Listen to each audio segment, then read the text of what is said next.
I will turn it over to Corey and Jan. Hi, everyone. We are so excited that you are here. Again, for those of you who are just continuing to pop in, this is a recorded session. So if you don't want your beautiful faces on the recording, feel free to turn off your camera. My name is Corey Holmes. Thank you so much, Casey, for the beautiful introduction that makes me sound fancier than I am. Jan Monroe has the beautiful necklace. To me, she's on this side. Maybe for you, she's on this side. I don't know which side she's on, but she's on the screen as well. Today, we're going to talk about the arts educators, basically their sensory-friendly toolkit. And Jess, do you have the slides? Yes, I do. I'll pull this up right now. Thank you. It helps me pace so I don't go off on tangents.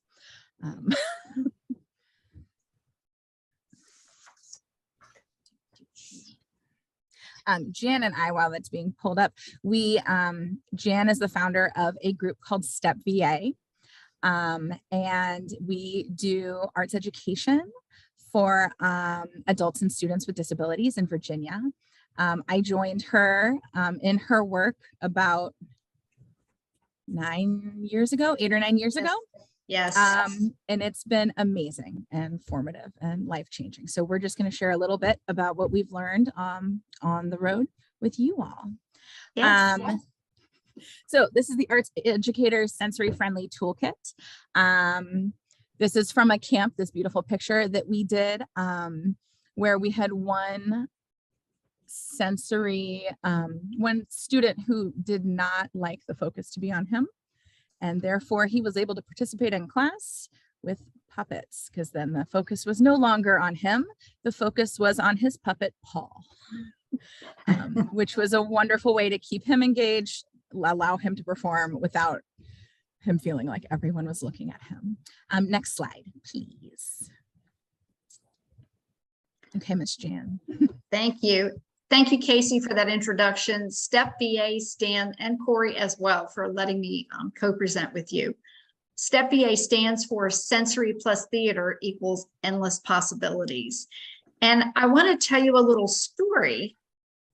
There you go. About 2010, I have 3 children, and we were in a musical theater production, a summer production, and I was there with my colleague who happens to be an occupational therapist. I'm a speech pathologist by background. And so we embarked on this journey, summer fun, inexpensive, let's do a musical. So there were lots of amateur actors. There were lots of children / orphans, and there was even a dog. So you can guess it was the beloved Annie. Now, there was one little child that looked like the one on the screen who was not really engaged with the other kids. She would kind of be off in the corner, not talking to anybody. Then she would come back with the group, but she would lay down when they said, it's time to stand up and move forward. Once on the stage, she would stand at the edge of the stage like she was going to fly.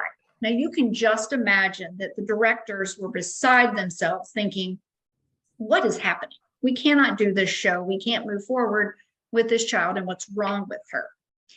In walks Teddy Bear. Now, if you have children, or even if you don't, you probably have one of these stuck in your closet somewhere. Looks like a typical bear, but it's not. This bear has fishing weights embedded in the back, which provides a sensory support. So just a little extra support to ground the child. We gave it to the little girl, and there's the why of Step VA.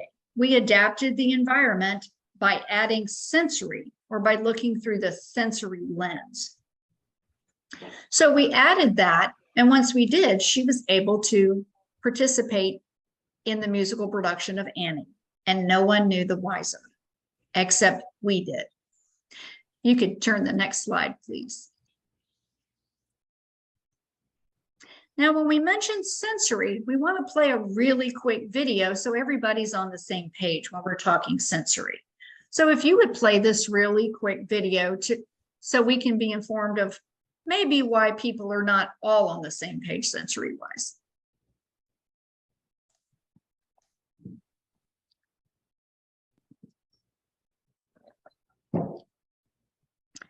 And while we're waiting for the video, we'll continue to talk about what sensory is. So our people with disabilities, we always look at the differences. They look different, they talk different, they do things in a odd way, which is definitely not true. Sometimes it's related to our senses. And so children with sensory processing disorders, it's like a roadmap. I'm assuming we're not going to get the video. Is that the case? It's fine. It's perfect. There's a really bad accent in it anyway. It's not. Yes, it's not she's enjoyable. English.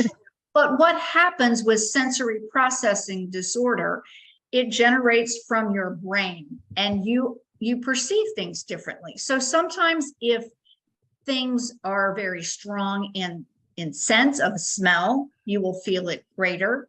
Sometimes people with sensory processing disorder don't process how we touch them. So by touching them, it can almost feel like we punched them. And that we obviously would not want to do that. So sensory processing, being aware of how our differences are, make it easier for us to move forward in the world. And people with STEP VA definitely understand that. And if we can go back to the slideshow, that would be great. Then I can pull up the next slide. That would be awesome. I remember, because I am not medical by nature, and when Jan described it to me, she said, when you're really stressed, you either go for a run or you get a massage. But both things give you sensory input, right? One is your joints compounding as you hit the pavement, and the other one is someone like, putting pressure on you. And what's released is something that helps you stay focused, stay in the moment, get rid of your stress. So we all perceive things differently. So if you've had a rough day at work and you come home, how do you relieve your sensory stress? Sometimes people take a nap. Some people go for a run. Some people would want to eat because you're providing input. Some people like to chew gum because you're providing input to your senses. So we want to talk a little differently as to having the sensory lens. When we're talking about STEP VA and sensory processing, we look at things through a lens of meeting people where they are. So individually, as we bring in a child or a kid with a sensory processing disorder, we look at them. What are their needs? Are they heightened? Are they under the table? For example, the little girl we mentioned was definitely heightened as she was trying to fly off the stage. So we want to look at that and try to bring them down. Yes, please launch the video. That would be great.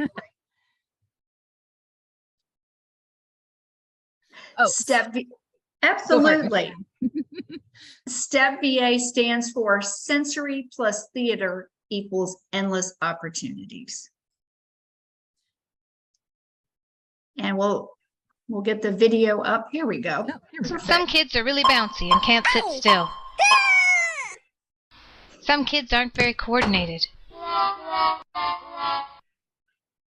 Some see food as a pile of toxic goo that hurts their mouth and jangles their taste buds. School might be a mysterious place where things don't make much sense. If this sounds like you, you may have sensory processing disorder, and we're going to explain it here. Your body has 7 senses: vision in your eyes, hearing in your ears, touch in your skin, taste in your mouth, and smell in your nose. And you have 2 movement senses: your muscles and your sense of balance. In sensory processing disorder, these senses don't communicate right with your brain. Think of the nerves connecting your brain and senses as a set of roads. Those roads should be smooth superhighways so that the senses and brain can communicate fast. If you have sensory processing disorder, then some of your roads are bumpy and rough. You can also think of the senses as having a broken volume control. If the volume is too high, you will feel your senses too strongly. If the volume is too low, you won't feel sensation at all. In fact, you'll want more. Some kids overcome these problems as they grow older. Others need help. Help is usually occupational therapy, and it's fun.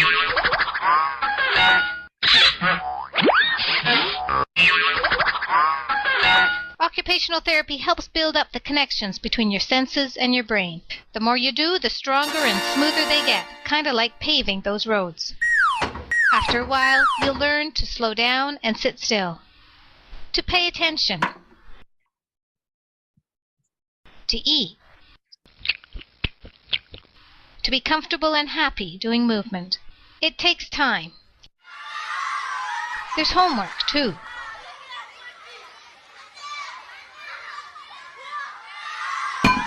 But the more you work at it, the better it gets.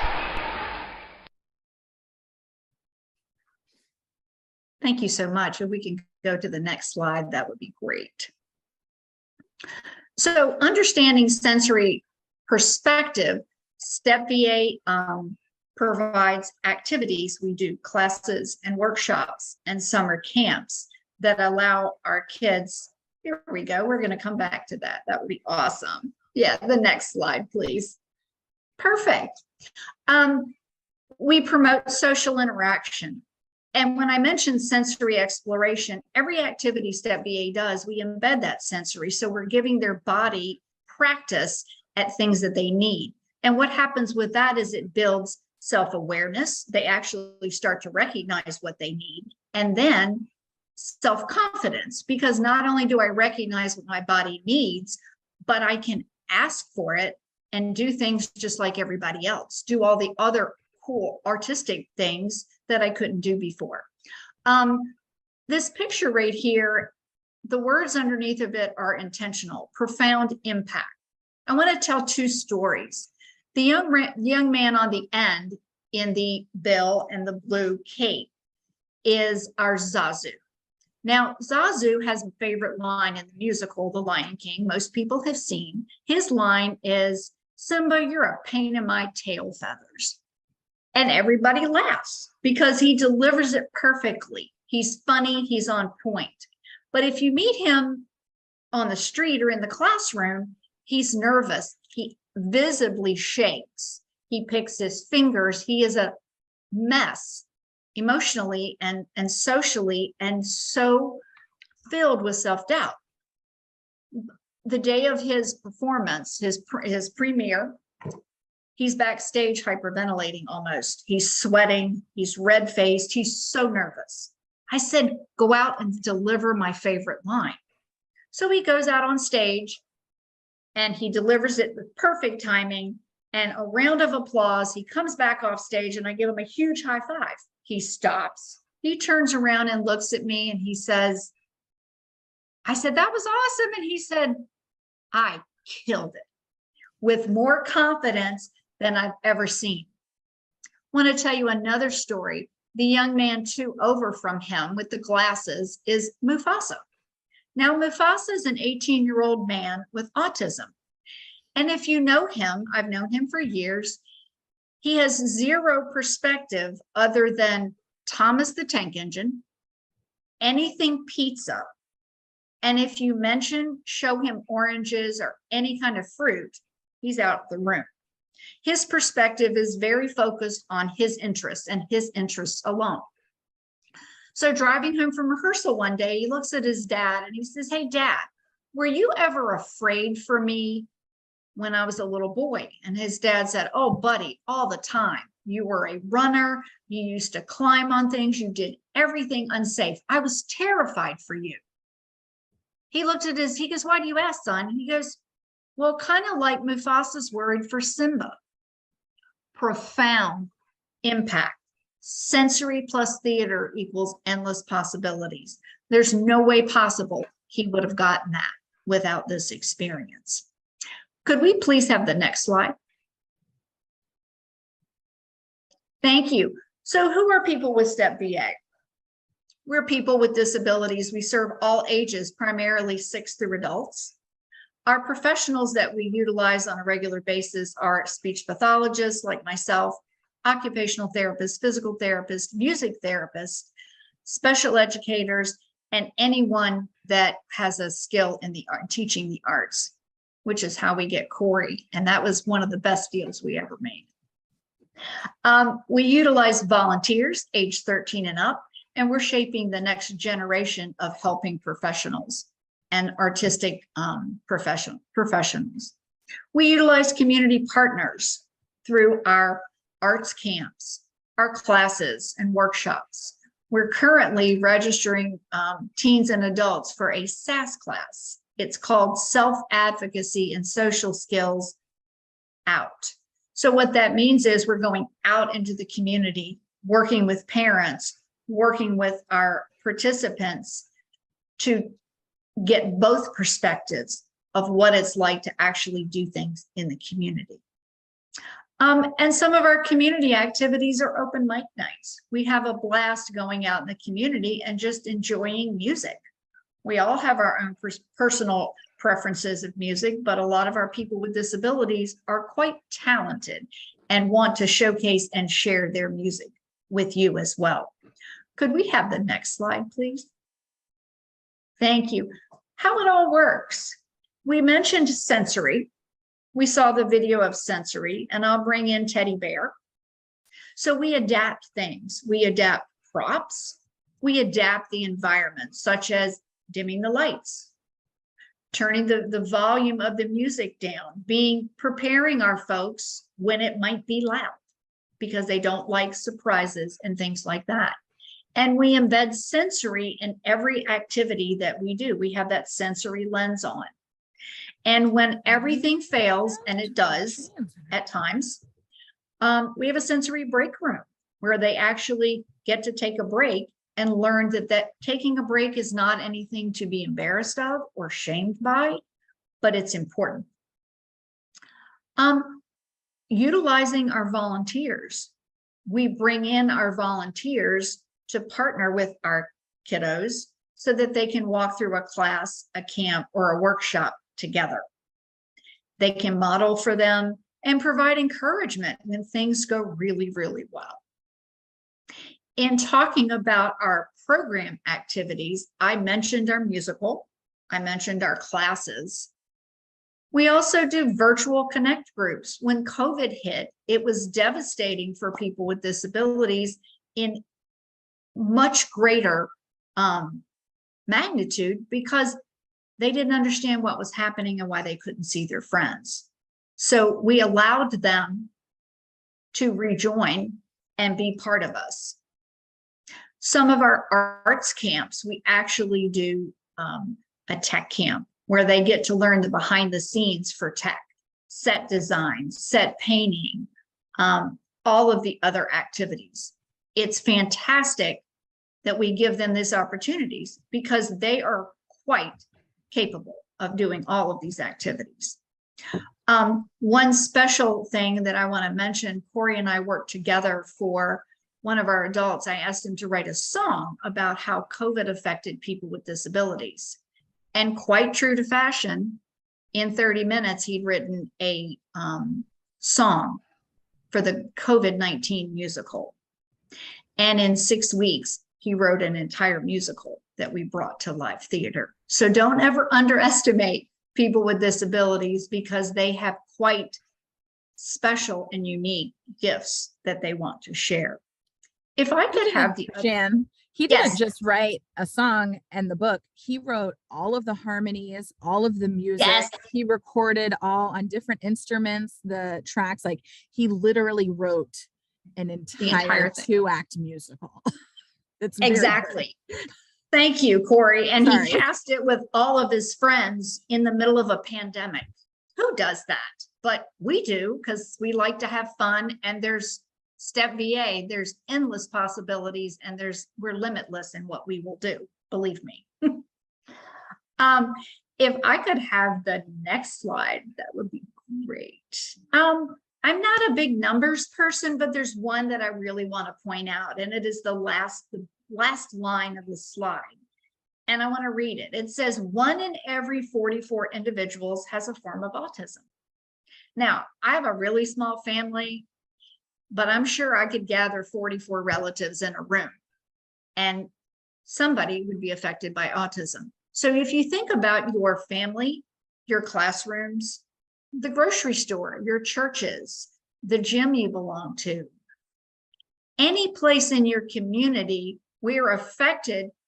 Yes, fantastic.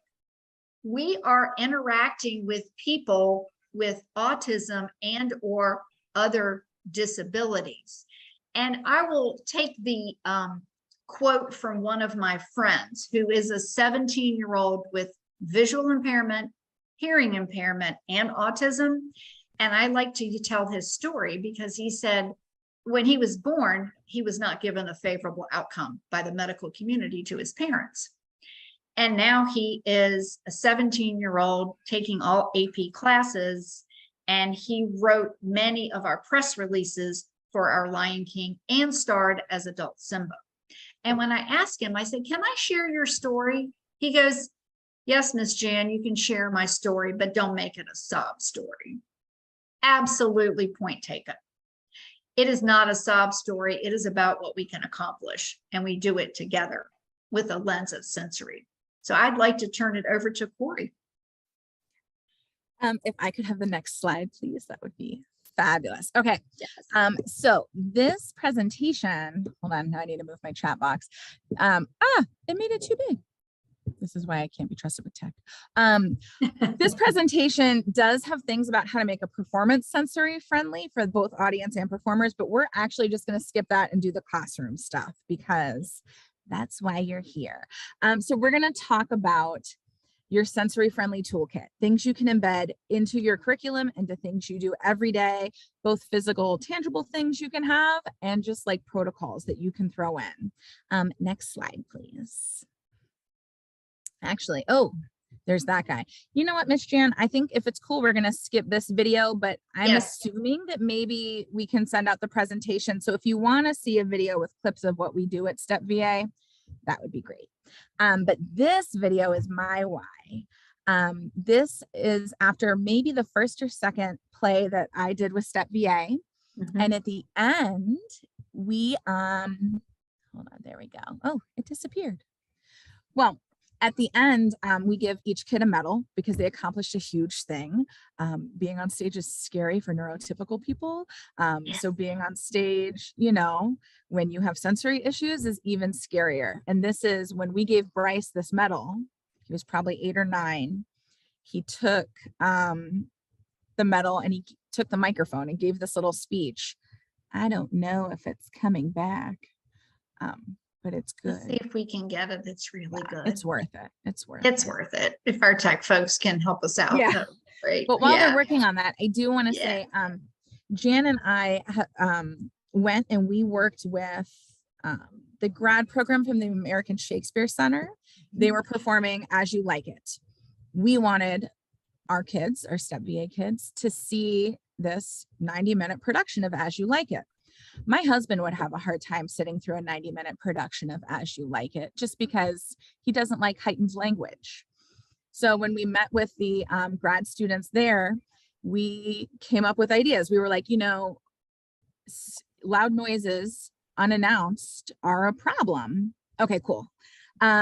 So, you know, they changed a line to be like, oh, the king is coming. I can hear his horn. And then when the horn sound happened, it wasn't scary or frightening because they had an audible that it was coming. And then, you know, we figured out if we broke it up every, you know, 2 scenes or something, and we stand up and we all do the Macarena, we worked it into the, you know, oh, we're all dancing in the Forest of Arden. But then it gave them some input so they weren't just sitting there not being able to focus for an hour and a half. It was pretty fabulous. Okay, sorry. Thank you, Jess. She said she's ready. This is Bryce getting his medallion.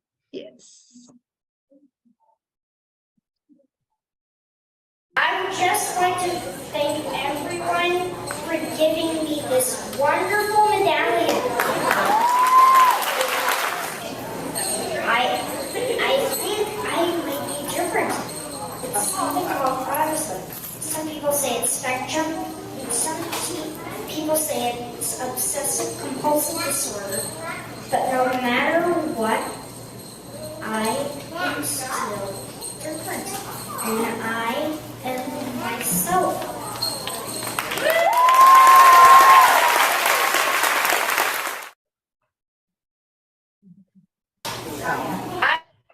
he just graduated from high school, but Oh, I good. still watch that video when I need to remember why I teach theater to everybody, because Yes.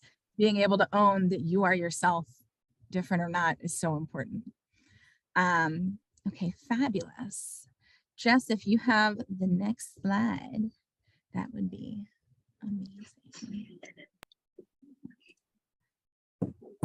Fabulous. Okay, so actually we are going to skip this slide because these are things about sensory friendly performances, and some of them, you know, they will be here for you if you want to take a look at the slideshow later. They're very helpful, but not what we're talking about today. So I think we're going to slip this one and the next one. Thank you. Okay, integrating sensory practices into your workshops and education. Next slide, please. Fabulous. This is what I'm calling the Spark Survey. A colleague and good friend of mine, Eileen Huber, says that she does this to create, with neurotypical actors, it's similar to what Step VA does with our students. When they sign up, we're like, to the parents, tell us something, tell us about your kids, right? Oh, Joey doesn't like the color green. Joey is terrified of skunks. These sort of things. And then our teachers know, you know, if we're painting or whatever, and Joey has a reaction, this is why. But Eileen takes it a step further, and I love it. She has a questionnaire after the show is cast that is not mandatory. You can fill out some of it, you can fill out none of it. She also sends her own answers along with it, so that it's not like she's holding all this power and, you know, you don't have the same. But her questions are things like, if you're embarrassed, how do you like to be approached? Or if you're having a bad day, do you like physical contact? Do you like to, you know, be left alone? Do you like some one-on-one time? What are some behaviors in others that can make you shut down? These sort of questions that help us all know each other better can really help us when we're working with our students. If I know that a student doesn't like anyone in her personal bubble, I know that when I'm having a one-on-one with her, I will not touch her or get in her face, and then she will listen to me and I will be able to listen to her. So these sort of things in your first week of class, you know, and then giving your answers out as well, right? I know that for me, I'm very easily distracted. So if I'm having a conversation with you and the air conditioning turns on, I am going to be like, squirrel, and lose my train of thought. If my students know this about me, then they are always, and they never use it against me. They're like, oh, we're going to have Miss Holmes, can we go outside and talk about this in the hallway so we don't distract you from what you're focusing on? So I think sharing this, getting to know them as people, is very helpful. And I mean, who doesn't love a survey? So early on, finding out what makes all of your students, you know, upset, or how they like to be corrected. I know some students get very embarrassed if you correct them in front of the whole class, but if you pull them aside. So knowing this up front and letting them know is really helpful. Next slide, please. The check-in. This is something we do in theater. If you're a theater person, you might do it as well. But at the beginning of a rehearsal, and for me at the beginning of class, you do a one-sentence check-in. Today I'm really tired. You know, it was the first day of school for my kids, and so I'm a little sleepy. And then knowing that, I find that my students are always extra patient with me. Or today has been wonderful. I got a new puppy. And then you know that if your student later on is excitedly talking to a classmate, maybe they're not being disrespectful. Maybe they are just excited about a puppy, and who isn't? So these sort of things, you know, today I'm feeling a little tender. And then I know as a teacher to give you a little more tenderness. It also models being vulnerable for all of your students, and, you know, your students in turn will respond. Thank you. Next slide, please. Finding the focus. So using your connection, your check-ins and your Spark survey will help a lot with this. Like the student that we had in the first slide who doesn't like to be the focus of attention, if you sing happy birthday to him, he will completely shut down. If you, even though he wants to be included, if you focus on him because he's doing something right, if you're like, hey, you know, look at Xavier, he's doing great, he will shut down, does not want people to actually look at him, though he wants to be included. So see which of your students want to be seen and allow them to be seen, and see which of some of your students do not want to be seen and find ways for them to participate without feeling seen. And through that, they will feel appreciated and seen in their own way. I know that was a lot of the word seen. I hope it made sense. Corey, there was a question in the chat that Maria had regarding the link for the Spark survey. Will that be provided? Oh, I can provide it. I think it might be on my other computer, but is it possible if I provide it to send it out to participants later? I'm sure that will be a possibility, but I just wanted to address her question. Thanks. Yes, thank you. Sorry, Maria. Yes, I will send that out. Fabulous. The one that Eileen sends out to her cast is probably like 13 pages long. Okay, cool. Thank you, Jessica. The one that I have been using is, 20 questions, but very helpful. Cool, thank you. Next slide, please. The sensory break. I'm sure as teachers, some of you have heard of this. When we are doing our STEP VA camps, or now in my classroom, we have a room that's like a chill cool down room. If you see that a student is having trouble focusing, hands to yourself, they're looking for sensory somewhere else, having a room where they have fidgets, where they have, a big Tupperware thing full of beans, hard beans that they can run their hands through, those fun bouncy balls, a swing, things that they can get that sort of regulation in so that they can do what they want to do, which is be able to focus to come back and learn from you.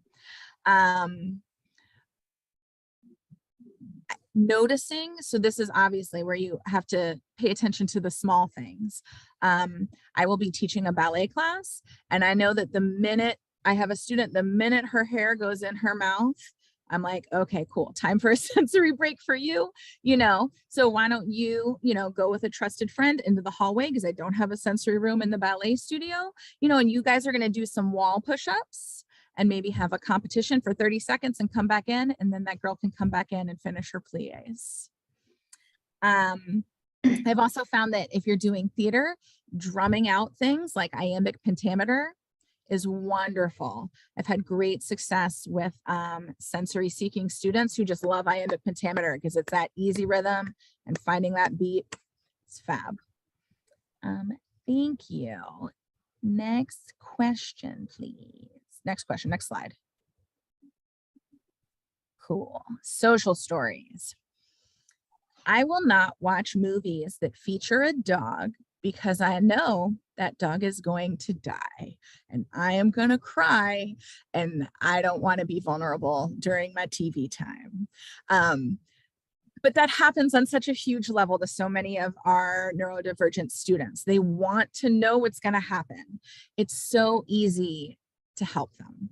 If you are reading something in class, if you are reading a play, don't keep the end a secret for your students who need to know. Go ahead and front load them a lovely bulleted list, these cute little like 3-panel, if I know that Macbeth is going to die, I probably shouldn't have said that. I'm in a theater. Salt. I don't want to get attached to him. I mean, he's a horrible person. You shouldn't get attached to him anyway. Coloring books are great for this if you have younger students or just students who like to color. Social stories are fabulous. If you're going on a field trip, let's do some improv games and play act what this field trip could look like. First, we're going to walk into the lobby. You know, the lobby might have people from other schools. We're going to see other groups of people, and that's okay. If you need to go to the bathroom, I'm going to partner you with a buddy. Just walking through these steps that we take for granted because we know the structure of society, for our kids who might not know the structure of society just yet because of their diagnosis, and B, are coming from a pandemic where our structures have kind of been missing. These are things that we take for granted that are so helpful ahead of time for them. Next slide, please. Cool. Common communication. I've had students come to my class and I didn't know how to use their devices where they talk to me. And sometimes their parent didn't know how to use their devices. So if you know that a student has a communication device, just front loading yourself a little bit, knowing a couple of words in sign language. My favorite thing is if you have a student who signs, ask them to teach you how to say things. Giving a student the power to be the expert, they will teach you everything and more, and then it builds trust, and then now you know a little bit of their language. Knowing that if you have a student who is visually impaired or a CODA, a child of a deaf adult, their physical communication is much different. And to people who don't understand that, they might think you're being rude. I have a niece and her mother is deaf, my sister. And so to get my attention, she will just grab my shoulder and shake me. Which if you are unaware, you know, you might think, I'd be like, don't touch me. That's, you know, but that's how she gets her mother's attention. So knowing these things ahead of time is super helpful. And you don't have to learn all of sign language, just a couple of tiny things. And that goes a long way to building trust with some of your students. Next slide, please. Oh, I'm going to hand it over to Miss Jan. These are our tangible things. Yes. So to piggyback just a second, because that's the speech path in me, would love for you to reach out to your speech path in your school. If you have one, just reach out. They really like to come help you learn how to use communication devices and work with the students. So be happy to do that. So we're going to run through these next few slides really quickly. These are things that we use at Step BA. You can use in your classroom. Fidgets. They provide sensory input to your hands. They're not noisy, they're not distracting, and they're a lot less distracting than someone that is banging on the table or tapping their foot or kicking the neighbor next to them. This gives them input. Dollar General has a whole sensory section, if you are not Dollar General, 5 and Below, if you haven't seen it, they have a whole sensory section of activities and things that are reasonably priced. Next story, please. Next slide, please. Weighted items. I mentioned the bear with weight.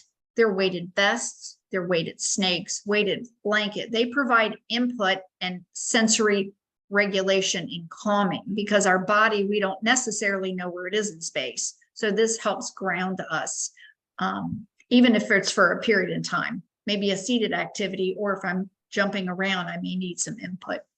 Next slide, please. Visual timers. We talked about our people with disabilities really like to know what's happening, because the world is scary. If I'm anxious all the time and I don't know what's coming next, or because it changes all the time, I really like to know how much time left in this class that I really don't like, or I prefer my other class. Maybe I like dance and I'm not a fan of art, or I'm in the break room, and it just gives a nice parameter of what's happening in real time. Next slide, please. Movement and core support. We use the sit discs at Step VA to stand on. Maybe in dance class, we'll put one down as to show their spot. Maybe in art class, we put that in the chair to provide them just enough movement to help with focus and attention. And the same things with the movable seats. At a desk, at a table, during an activity, it gives them enough support and movement for increased focus and attention.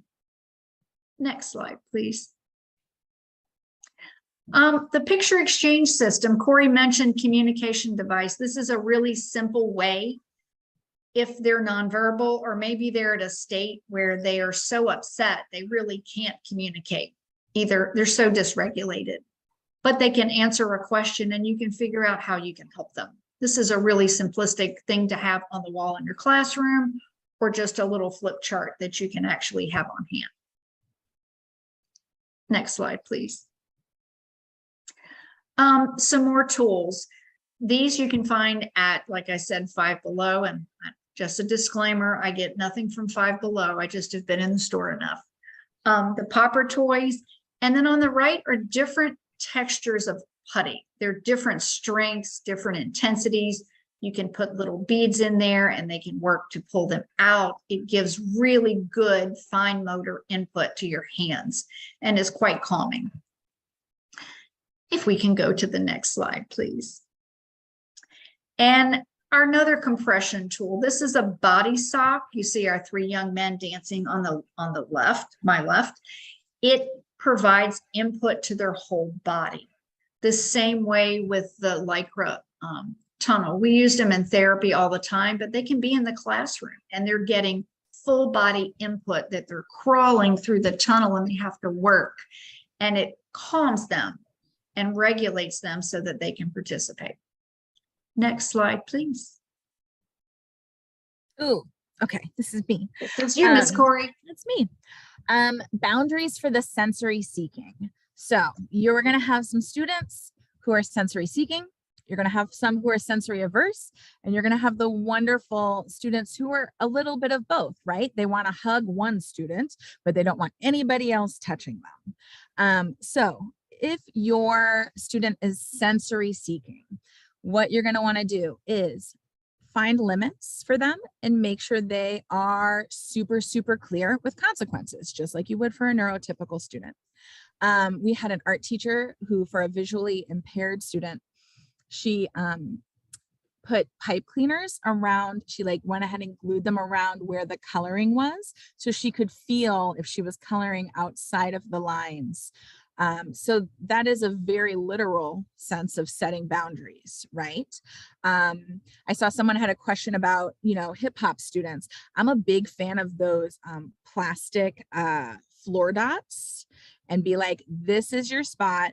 For this one whole song, you have to dance, within a foot of this dot. If you go further than that, make sure, because for all of us, when we're wondering what the limit is, it makes us uneasy. So let's just take that away, that wondering, and let them know where the limits are.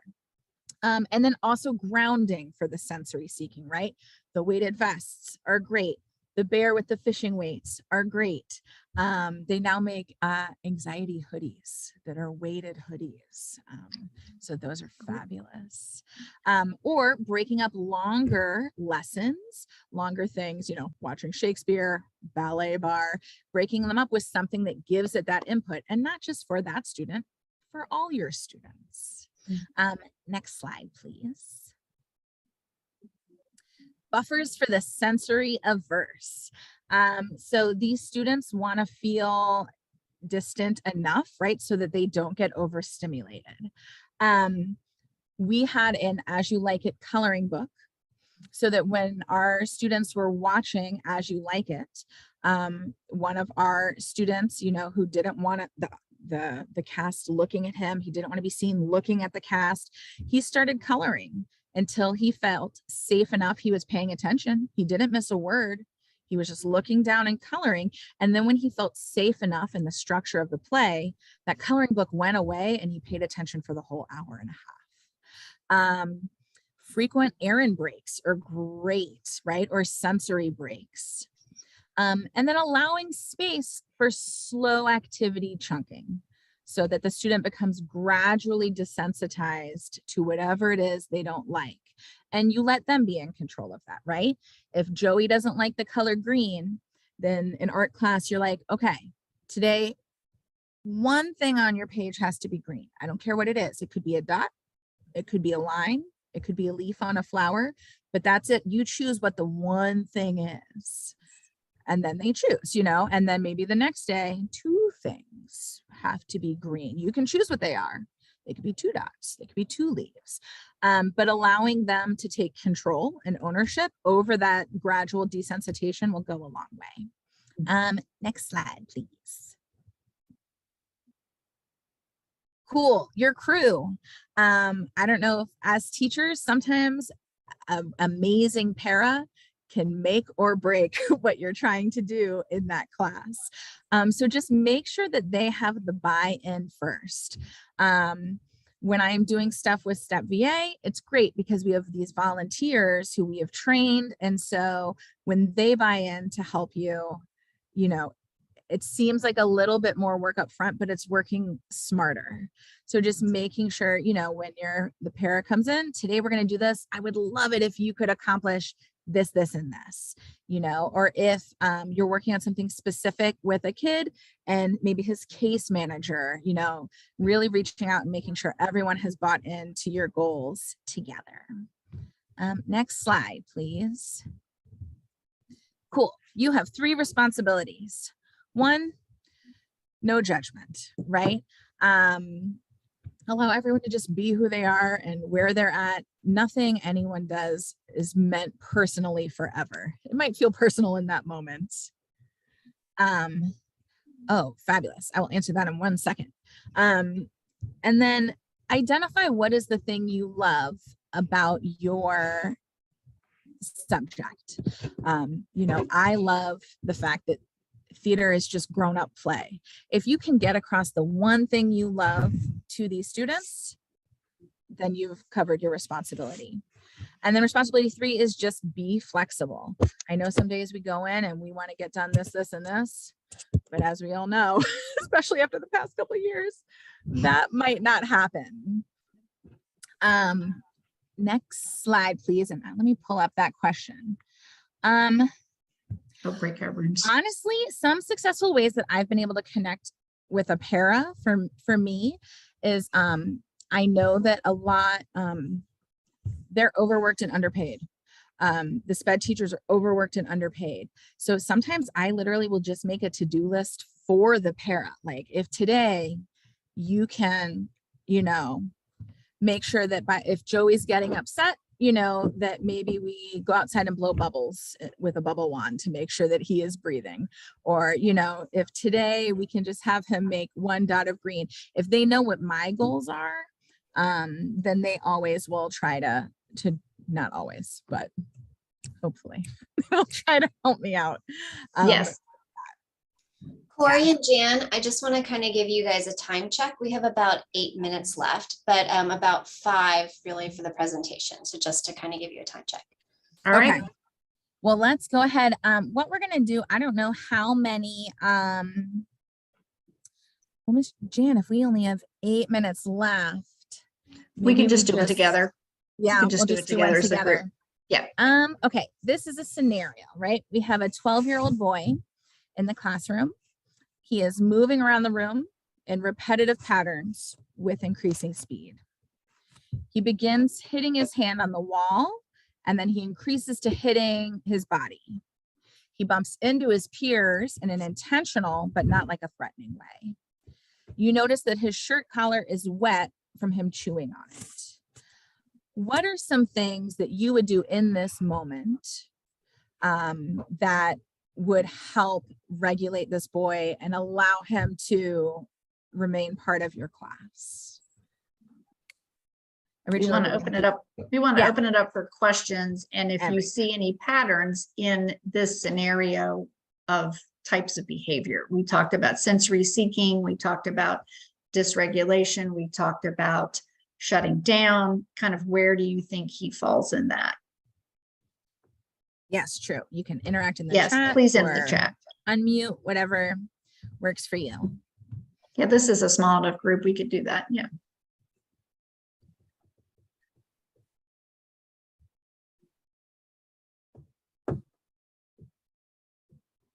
Does anybody have any thoughts about? Ooh, let's see. Sorry. He may benefit of a toy to hold and fixate on so that he makes safer choices.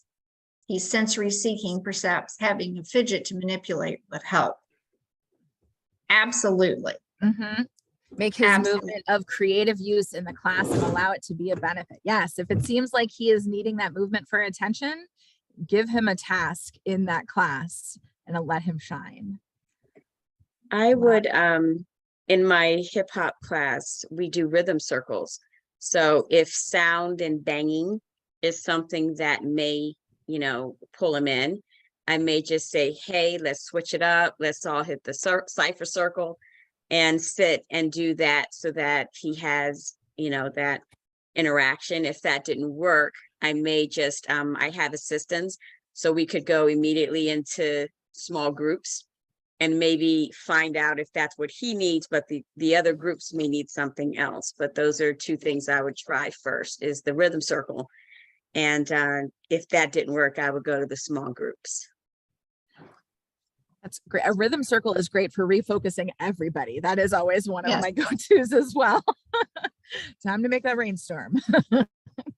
Exactly. Giving him the control and the power to make changes, because something is really overstimulating him, and he is needing that input, and he is very dysregulated. So any kind of regulation, full body movement would be great. Fabulous. Okay. If we could go to, let's see, we'll skip the next two.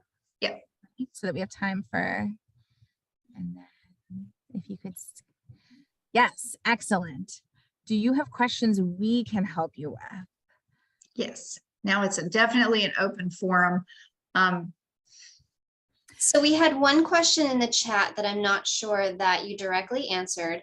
And it was Maria who had asked about fidgets that were specific to a hip hop dance that could be used for a hip hop dance class. You had mentioned the dot scenario and sort of like that space regulation, but do you have any suggestions regarding specific fidgets that could be utilized? I mean, they have fidgets that almost look like barbells. So you can really like grip, and then there's like extra material here. I found that those are great because often in hip hop class, you are doing like, you need that tension through your arms. So gripping, that's great because it gives you something to like into. I've also used those weighted hoodies, which are fabulous because, it doesn't out you to everybody that you need, something specific. It just looks like a hoodie, but it kind of grounds you. And then I feel like it gives you that swagger a little bit. I'm trying to think what else. There are some fun, I don't know if you've seen the like hip hop flashcards, which allows people to have choice. There's like, cool, pick a hip hop flashcard, and they're like, oh, it's the like swing bada bada. And then you like have them like do this sort of, those are fun. I don't know who makes those, but I could. Yes. That would be great. So I'm just going to interject here and thank you, Jan and Corey, for this wonderful opportunity of sharing your whys for neurodivergent learning and the toolkit that you shared with us. Before we end, we'd love to take a minute to hear from you about how this workshop resonated with you. Our producer will now post a quick Zoom poll. And then as that's up, please answer those questions and submit.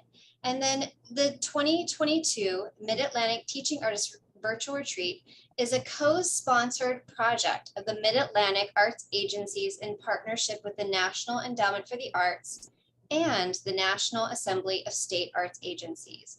We are grateful for the generous support of all these collaborators and for your participation today. So thank you, and we're looking forward to seeing you tomorrow for day 2 of the Mid-Atlantic Teaching Artist Retreat.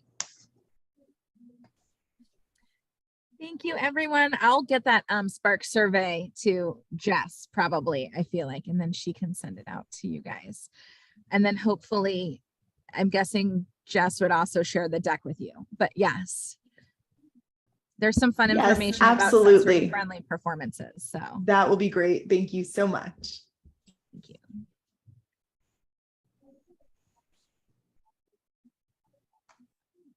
And so we're just going to finish up you can join the link to the conclusion for today. which will be in the agenda that you can access. So thank you for joining us. Thank you very much. Thank you. Thank you so much. I'm going to close out the poll. Thank you to our speakers, our wonderful hosts, and to everyone who participated in the chat. We look forward to seeing you at our closing session and also tomorrow. Thank you. Thank you.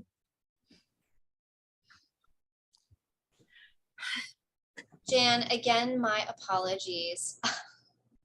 You're I fine. completely blanked. I'm sorry. You were fine. You were totally fine. So I didn't say my famous line, expect the unexpected. So when your slideshow doesn't show up and you're like, okay, we're just going to wing it. I can talk. It. And then my kids like. That's okay. And then I heard my dog barking and my husband has the TV on. I'm like, I need to go in a closet somewhere and make a full sentence, but it's totally fine. We're good. That is a-okay. I'm going to end this meeting. Thank you so much. We'll see you in the closing. Thank you all. Bye.